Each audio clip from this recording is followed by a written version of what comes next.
Mais avant tout, je vous invite à vous abonner, liker, commenter et n'oubliez surtout pas d'activer la cloche de notification pour ne rien rater de nos informations. Alors le thème d'aujourd'hui, c'est comment rester motivé.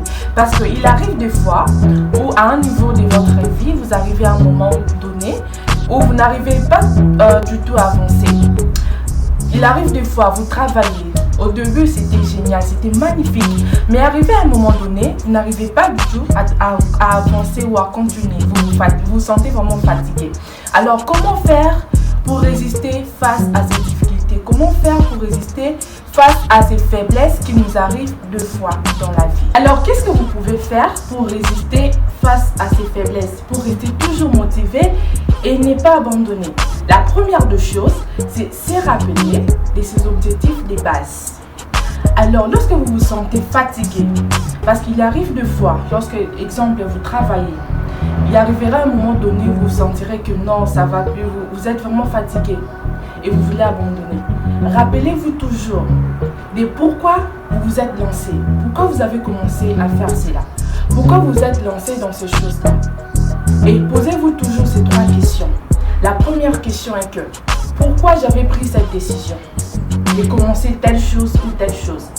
La deuxième question, c'était dans quel but? C'était quoi en fait mon but de base? Troisième question, dites-vous toujours, qu'est-ce que je m'étais dit avant lorsque je me lançais? Parce que j'imagine bien que lorsque vous vous lancez dans quoi que ce soit ou lorsque vous commencez quoi que ce soit, vous vous dites quand même qu'il y aura des avantages, il y aura aussi des inconvénients.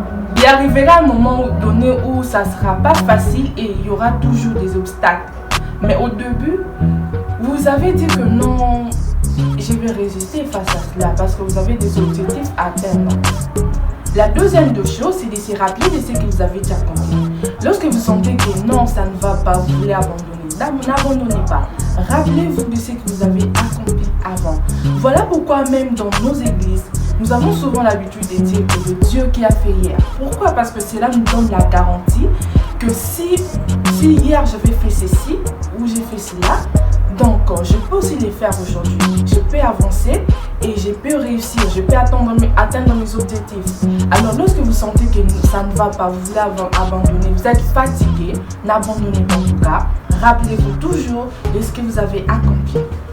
Et la troisième des choses, c'est d'être positif. Soyez toujours positif. Ayez l'habitude de mettre du positif dans votre manière de penser, dans votre manière de voir les choses et de réfléchir. La quatrième des choses, c'est de garder un environnement de paix. Ayez cette habitude-là de créer un environnement de paix. Parce que la paix stabilise.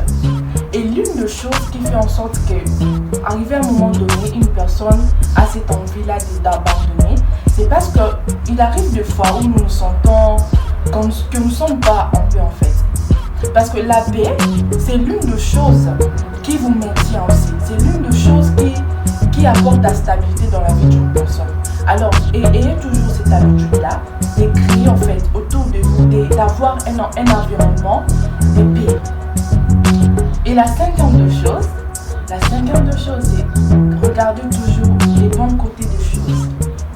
Ayez toujours cette habitude-là de regarder les bons côtés des choses. Parce que souvent, vous savez, dans la vie, dans chaque chose, je pense bien dans toute chose, il y a toujours des avantages et les inconvénients.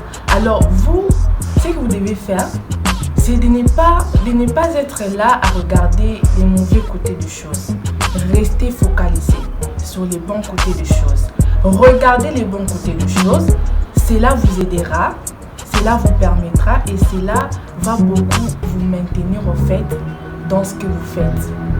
La sixième des choses, lorsque vous voyez que votre plan, votre projet a souvent l'habitude, bien n'a pas tendance à bien marcher ou bien évoluer. Ou lorsque vous remarquez que non, votre projet A peut ou n'est pas marcher. Alors, ayez le réflexe d'avoir un plan B. Le plan B vous permet de ne pas rester, lorsqu'une porte se ferme devant vous, ou lorsque vos projets semblent ne pas aller, ou bien lorsque vos projets va à l'encontre de ce que vous avez prévu. Alors le plan B sera là, c'est comme un plan de secours, c'est comme un projet de secours.